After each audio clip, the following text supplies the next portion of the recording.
Hello everyone, my name is Hubert and welcome to Teach Me channel. Today we'll be looking at GCSE Physics, Static Electricity. So we'll be looking at today at what is static electricity really, how that static electricity works, what particles are involved, and basically how the whole thing works. And then I'll show you some experiments that you can do to prove the static electricity, and I will explain to you why it is so painful sometimes. So, without further ado, let's get started. So first of all, we'll discuss what is static electricity. 1 second.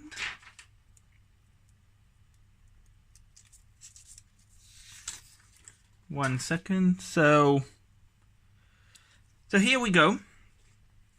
So static electricity, imagine for example if we took a plastic rod and then if we take a towel and rub the plastic rod with the towel, eventually it would get charged. It would have a static charge on it. Now that charge can be negative or positive depending on the material we charge up, because it all comes down to the particles that are involved in this. Now, we'll get into that in a minute, but essentially if we charge a plastic rod up with a towel, and then if we run some water and then put that rod near water, then depending on the charge on that rod, that water will bend, the water flow will bend and travel towards that rod, or it will travel away from that rod, depending on the charge the rod has.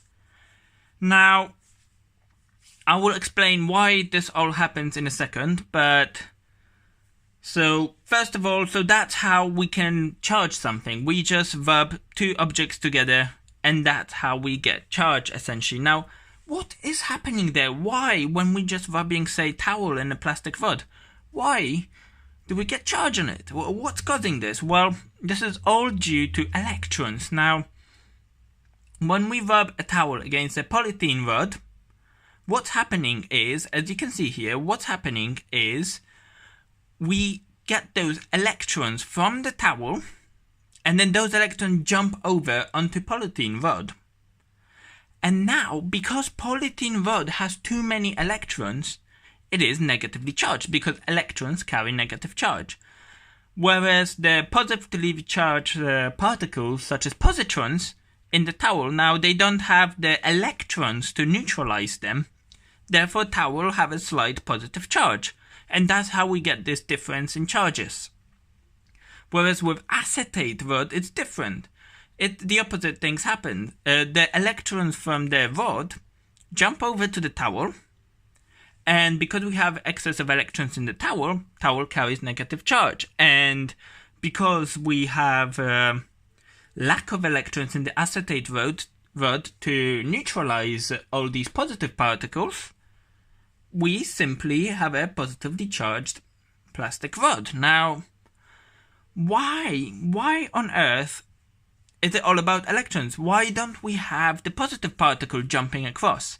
This is a common misconception. So all the movements that we see here in static electricity, that's electrons jumping across. There's nothing to do with positrons, nothing to do with positive particles. Now, to explain that, let's have a look here. Here we have a diagram of an atom, basically. And in the center of the atom, we have positrons with neutrons. And the positrons in red carry positive charge. Whereas in the orbit, we have electrons orbiting around, and each electron carries negative charge.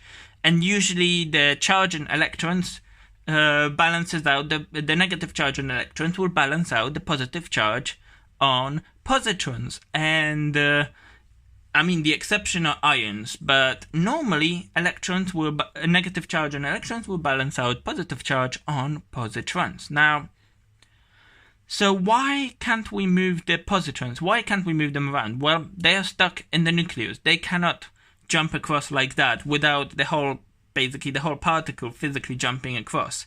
So we don't get bits of plastic rod on a towel, or vice versa. We don't really get bits of towel on a plastic rod, because we don't have this whole basically atom jumping across. We only have that atom's electrons jumping across, and electrons are already orbiting outside the nucleus, and they already are moving around. The electrons are already mobile. They are mobile particles, much more so than positrons and neutrons and all the other particles. So this is exactly why these electrons tend to jump across without positrons and neutrons jumping across. So let's go back here. So this makes sense. We have electrons basically changing position, and then we are left with empty positrons. Basically we're left with atoms that have a lot of positrons, but they don't have enough electrons to balance this out. That's how we get positive charge. And with excess electrons, guys, we get negative charge. Now, so one of the sort of final things we need to cover is this here. It is important to understand that particles that are of the same charge tend to repel each other. They don't like each other. They tend to repel each other. Whereas particles that have opposite charges tend to attract each other. So as we can see here, two positive particles will repel each other. Two negative particles will repel each other, guys. And however, positive and negative particles, they attract each other because they are of opposite charge. And so they are being attracted. Now, this is the basis of proving that static electricity works. Like I already said, when you run the water down the tap, the rod will have either negative charge or positive charge depending on the particles. And then water particles tend to have slightly positive charge. So if we were to put a polythene rod against a thin stream of running water, that stream would start bending slightly towards the polythene rod, whereas opposite would happen with acetate rod, where that stream would slightly bend away from acetate rod. Now, another more straightforward way to show this is simply to hang a positively charged object from a rope, on a rope, and then put a negatively charged object next to it, and then you could see the positively charged object start swinging towards that negatively charged object because of the force of attraction. And that's how we can show that static electricity is there, and that's also how we can show that positive and that opposite charges attract, whereas like charges repel. Now, the final thing that's left for us to cover actually is, why on earth do we get a shock? If we are talking about static electricity, the first time you probably heard static electricity is, I don't know, when you were walking out of a car and then you tried to shut the door and then you got electrocuted. You got that sort of electric shock. Or some friend pranked you with those prank toys where you press it in and then press a button and then it gives you a static shock. So, why are we getting shocked?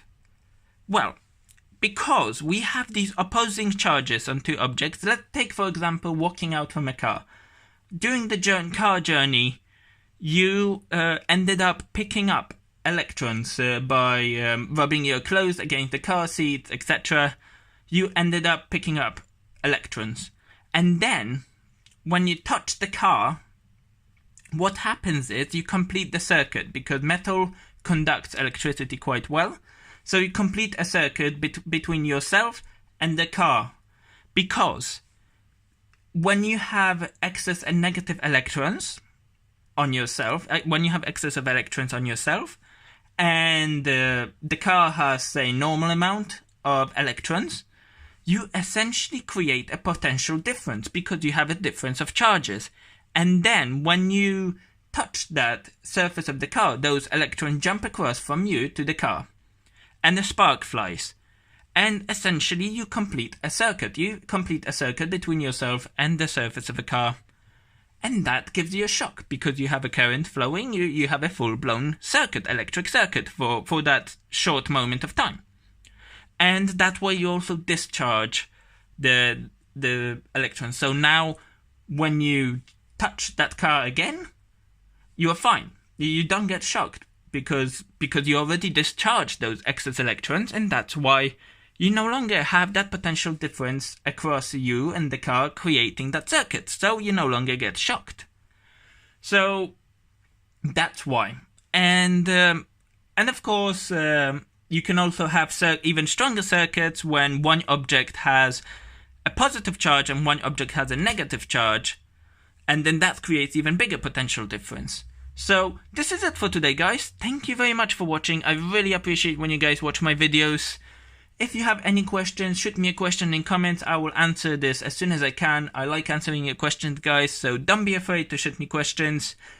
If you want to stay up to date on some maths, science, and some biomedical science videos on GCSE, A-level, and in case of biomedical science, university level videos, hit that subscribe button below. Don't be shy. If you think this video helped you, give me a big old thumbs up. Thank you again for watching, and see you next time.